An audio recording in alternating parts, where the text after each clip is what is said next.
नमस्कार मित्रों, मैं आचार्य रामनिवास शास्त्री आपका फिर से हार्दिक स्वागत करता हूं आपके अपने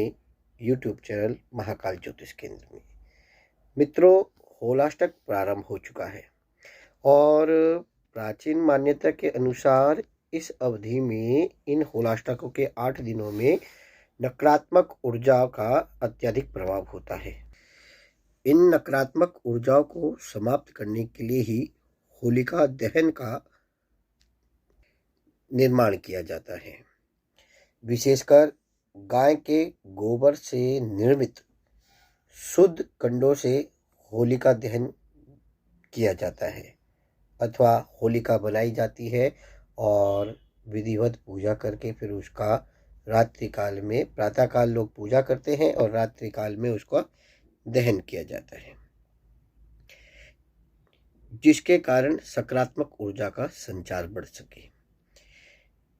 अब आपको हम कुछ बातें बताने जा रहे हैं, इसको आप ध्यान से नोट कर लीजिएगा। इस अवधि में मनुष्य को अधिक से अधिक, इन होलाष्टकों के 8 दिनों में मनुष्य को अधिक से अधिक भगवान का भजन करना चाहिए। कोई अगर जप चल रहा हो तो अपना जप करना चाहिए। किसी प्रकार की कोई तपस्या या कोई सिद्धि करना चाहते हैं तो वो करना चाहिए, या कोई आप धार्मिक ग्रंथ को पढ़ना चाहते हैं जैसे कोई गीता या दुर्गा सप्तशती, इनको पढ़िए, या कोई वैदिक अनुष्ठान करना चाहते हैं स्वयं के लिए, सिद्धि के लिए, तपस्या के लिए, तो वह करना चाहिए ताकि समस्त कष्ट, विघ्नताओं और संतापों का नाश हो सके। दूसरा, यदि कोई असाध्य रोग हो, घर में किसी की अगर बीमारी लंबी चल रही हो या हमारे अपने शरीर में किसी प्रकार के रोग से हम परेशान हो, तो उसके लिए मैं आपको निवारण बता रहा हूँ। यदि शरीर में कोई भी किसी भी प्रकार का कोई असाध्य रोग हो तो उसके उपचार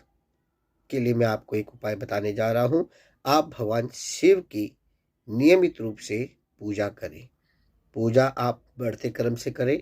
जैसे कि पहले दिन आपने भगवान शंकर जी पे महामृत्युंजय मंत्र के द्वारा जल का अभिषेक करा। अगर आप खुद सामर्थ्य ना हो तो किसी भी वैदिक ब्राह्मण के द्वारा आप अभिषेक करवाएं,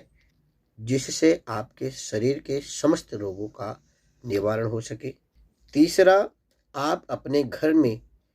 जो लड्डू गोपाल जी होते हैं, भगवान विष्णु के स्वरूप लड्डू गोपाल जी,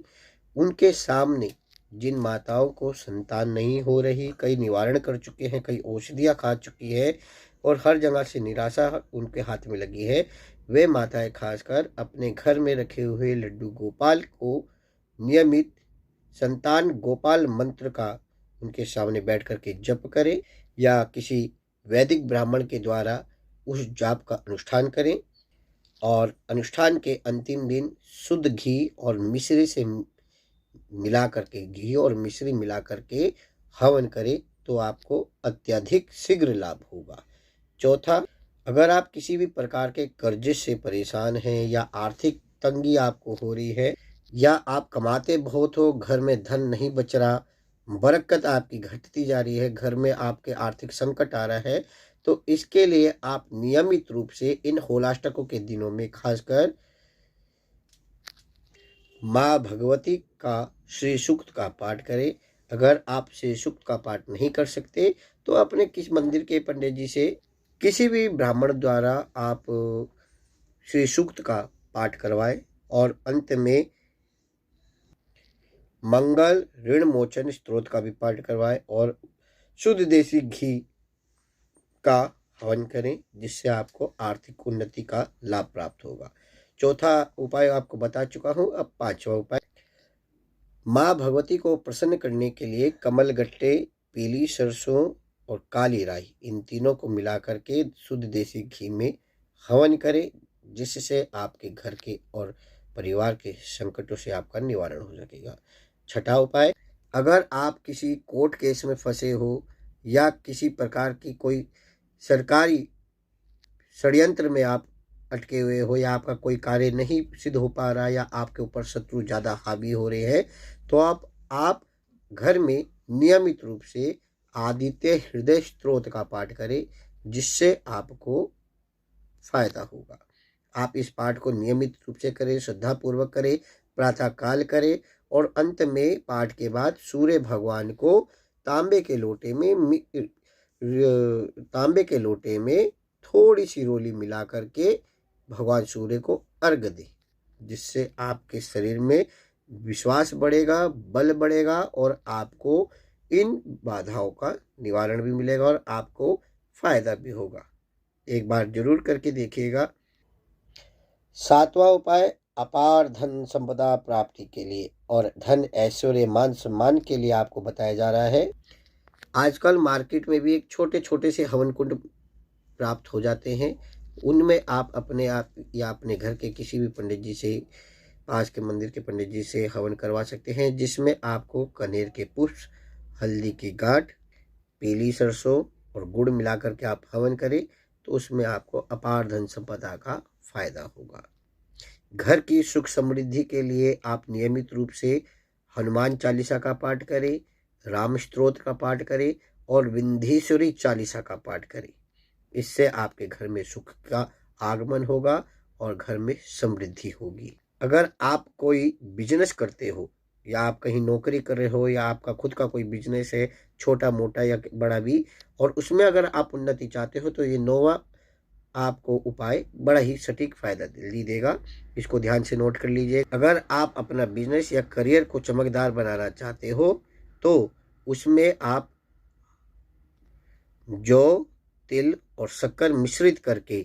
हवन कीजिएगा इन होलाष्टकों के दिनों में, तो उसमें आपको जल्द से जल्द फायदा होगा। 10वां उपाय बताने जा रहे हैं। आप अपनी कॉपी और पेंसिल में इन उपायों को नोट करें और इनको इस्तेमाल करें, जिससे आपको शीघ्र अतिशीघ्र फायदा हो। जिन कन्याओं का विवाह ना हो रहा हो, माता पिता बड़े परेशान हैं कि बेटी के विवाह के लिए बातें तो बनती हैं लेकिन आगे काम नहीं चल पा रहा, या बेटी विवाह के लायक हो रही है और उसकी उम्र बढ़ती जा रही है लेकिन विवाह का कहीं से भी कोई संबंध नहीं बन पा रहा, तो वे इन होलाष्टकों के दिनों में खासकर माँ कात्यायनी का विशेष मंत्र है, कात्यायनी महामाय महायोगिनी धीश्वरी नंद गौसुतम देहि पति में कुर्ते नमः। इस मंत्र का जाप करें, पाठ करें या अपने घर के किसी भी पास के मंदिर के पंडित जी से इसका जाप अनुष्ठान करवाएं तो उसमें उनको शीघ्र अतिशीघ्र फायदा होगा। 11वां उपाय सौभाग्य की प्राप्ति के लिए। घर में अगर पति पत्नी में कलेश हो रहा हो, पति पत्नी में ना बनती हो, तो ऐसे में वह स्त्रियां या पुरुष अपने घर की सुख समृद्धि के लिए, अपने घर की कलह के लिए चावल, घी और केसर से नियमित हवन करें इन होलाष्टकों के दिनों में, तो आपको शीघ्र अतिशीघ्र फायदा होगा। 12वां उपाय, आपके घर में बच्चे इस समय एग्जाम भी चल रहे हैं, अगर बच्चे का पढ़ाई में मन नहीं लग रहा है या पढ़ा हुआ सब भूला जा रहा है या पढ़ने से वो भाग रहा है, हिचक रहा है कि मेरे को पढ़ाई नहीं करनी, मैं नहीं पढ़ रहा, तो ऐसे में बच्चों को पढ़ाते समय या उनको याद कराते समय भगवान गणेश जी का ध्यान करें और हो सके तो गणेश अथर्वशीष का पाठ करें। और प्रत्येक बुधवार, खासकर इन होलाष्टकों में जो बुधवार आएगा उस दिन खासकर गाय को हरा पालक खिलाए और गणेश जी को ताजी दुर्वा अर्पण करें मंदिर में जा कर के, जिससे उनकी मानसिकता में सुधार होगा, याददाश्त बढ़ेगी और अच्छी तरह से पेपर भी दे पाएंगे। अगर आप अपनी कुंडली में किसी नवग्रह से पीड़ित हो, कोई से भी ग्रह से पीड़ित हो, सूर्य से लेकर राहु इत्यादि नवग्रह होते हैं, इनमें से किसी भी ग्रह से अगर आप पीड़ित हो तो आप भगवान शंकर जी का पंचामृत से अभिषेक करें, जिससे आपको शीघ्र अतिशीघ्र फायदा होगा। इन 13 उपायों में से अगर आप किसी भी उपाय को करने में सक्षम नहीं है तो आप अपने